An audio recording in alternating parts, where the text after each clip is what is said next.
So got a German press agency. I have a question. 네, 저는 독일의 미디어 기관에서 왔습니다. 네, 저는 이제 전문가분께 그 질문이 있습니다. 아마 이제 김동현 한국 역학회장님께 이제 제가 질문이 있습니다. 저희가 이 그 코로나 바이러스가 시작되는 단기에서 한국 정부가 시의적절하게 그 대응을 했다고 생각을 하시는가요? 아니면은 이 확산이 진행이 되면서 그 과정에서 많은 것들을 배워가는 뭐 그러한 형태였는지가 궁금합니다. 그리고 현재까지 뭐 공개되지 않은 그 뭐 코비드 확진자 수라던가 공개되지 않은 정보, 지금 이면에 있는 정보에 대해서는 어떻게 생각하시는지, 추이에 대해서 어떻게 생각하시는지 궁금합니다.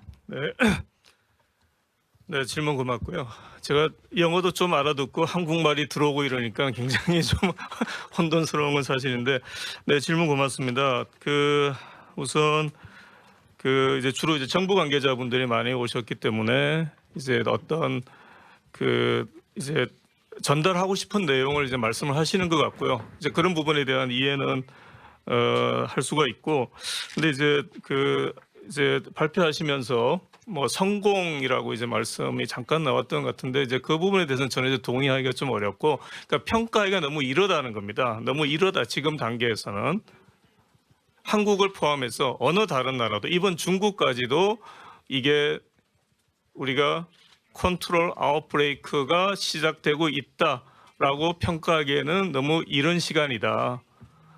그리고 이 코비드 19에 대해서 우리가 알아가고 있는 게 지금 한 3개월 가까이 된다라고 하면은 3개월의 저희의 경험이 뭐 어떤 평가를 내리기는 굉장히 이른 시간이고, 지금까지 저희가 알아낸 거는 이 코로나 바이러스가 굉장히 스마트한 바이러스라는 겁니다. 스마트하다. 그러니까 다루기가 굉장히 어렵다. 그거는 익히 다 잘 아실 겁니다. 이미 여러 나라에서, 중국에서 경험도 있고 여러 나라에서 이미 경험한 바와 같이 증상 초기에, 그리고 심지어는 증상을 느끼지 못하는 시기에, 또 어떤 경우에는 무증상 시기, 에이심토마틱 페이스 때 환자로부터 바이럴 쉐딩이 굉장히 많이 나오는 것으로 되어 있기 때문에 그 커뮤니티 레벨에서의 와이드 스프레드를 원칙적으로 차단하는 게 상당히 어려운 상황이다라고 얘기를 할 수가 있고요.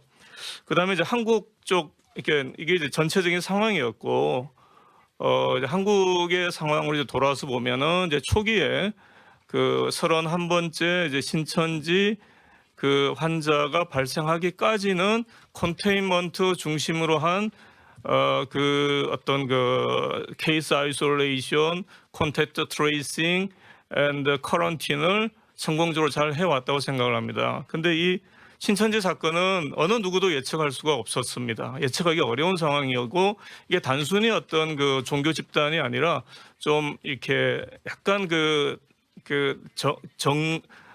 정규 종교에서 벗어난 그런 이제 집단으로 매스 게들링이 이루어지다 보니까 너무나 갑작스럽게 터져 나오는 상황이어서 지금도 이제 그 여파가 지속이 되고 있고, 그거를 최대한 이제 방역 당국, 우리나라 방역 당국에서는 의료진하고 또 방역 당국하고 또 전문가들이 정말 온몸을 던져서 대구 경북 쪽에서 일어나는 상황을 막았습니다. 그 막는 과정에서 여러 가지 이제 문제점들이 있고, 그 드러난 문제점들을 여기 오신 기자분들하고 공유가 될 수 있으면, 지금 이제 각 나라에서 이태리, 이란, 미국, 일본에서 진행될 수 있는 또 다른 어떤 페이션트 서지에 대해서 어떤 대응을 하는데 좀 도움이 되지 않을까 생각을 하고 있습니다. 근데 뭐 그런 아주 자세한 말씀을 좀 드리기는 어려운데, 일단은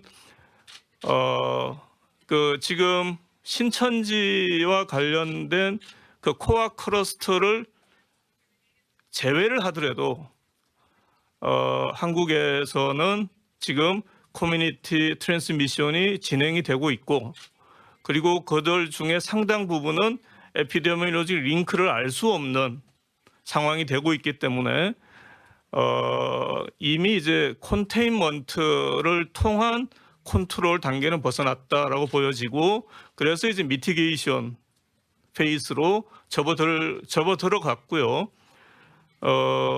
이제 그 단계에서 이제 가장 중요한 문제가 환자들의 건강 피해를 최소화하기 위한 의료 자원을 적절하게 준비하고 있어야 된다고 생각을 하고 있습니다. 이제 그 부분이 대구 경북 가정에서 워낙 갑자기 환자들 서지가 있는 바람에 그 가정에서 준비가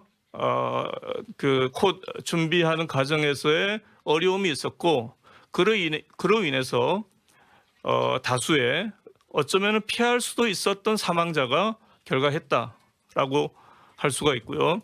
그래서 또 하나는 이제 롱텀 케어 퍼실리티라고 해서 요양병원과 같은 시설 이게 이제 우리나라 의료 기관의 내용으로 볼 때 어떤 그 정상적인 기능을 하는 병원이라기보다도 널싱홈 같은 성격의 그런 기관이었는데 이제 고령의 노인들이 많이 거주하는 이제 있는 그런 기관들인데 그런 기관들에서 많은 사상자가 발생했고 또 지금은 10여 개 이상 기관에서 발생하고 있다. 그리고 그 부분에 대한 그 차단이 굉장히 어렵다라고 하는 그런 부분을 냈던 어떤 교훈으로 얻었고 이런 그 롱텀 케어 퍼실리티나 널싱홈을 통한 아웃브레이크는 기타 다른 나라들에서도 아마 일어날 것으로 생각을 하고 거기에 대한 준비를 어떻게 할 거냐라고 하는 것은 각 나라의 의료 시스템에 맞춰서 준비를 해 나가야 되지 않을까 생각을 하고 있습니다.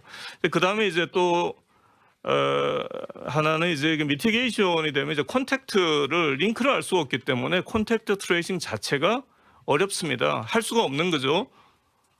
안 하는 게 아니라 할 수가 없는 상황이 되기 때문에 결과적으로 이제 소셜 디스턴싱과 같은 그와 같은 이제 미티게이션을 지금 하려고 노력은 하고 있는데 중국 같은 경우는 이제 우한시 락다운 같은 아주 레디컬한 접근을 했지만 자유민주주의 국가에서는 그렇게 할 수가 없는 상황이기 때문에 저희는 이제 시민들의 자발적인 협조, 정부의 권고 뭐 이렇게 해서 지금 진행은 되고 있는데 쉽지가 않다.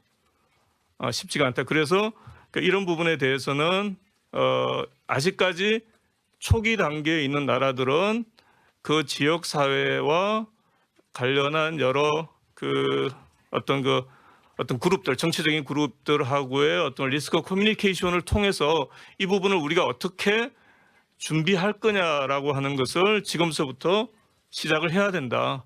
저희도 그런 부분은 여전히 챌린징한 이슈로, 챌린징한 태스크로 다가오고 있다. 이렇게 생각을 하고 있습니다.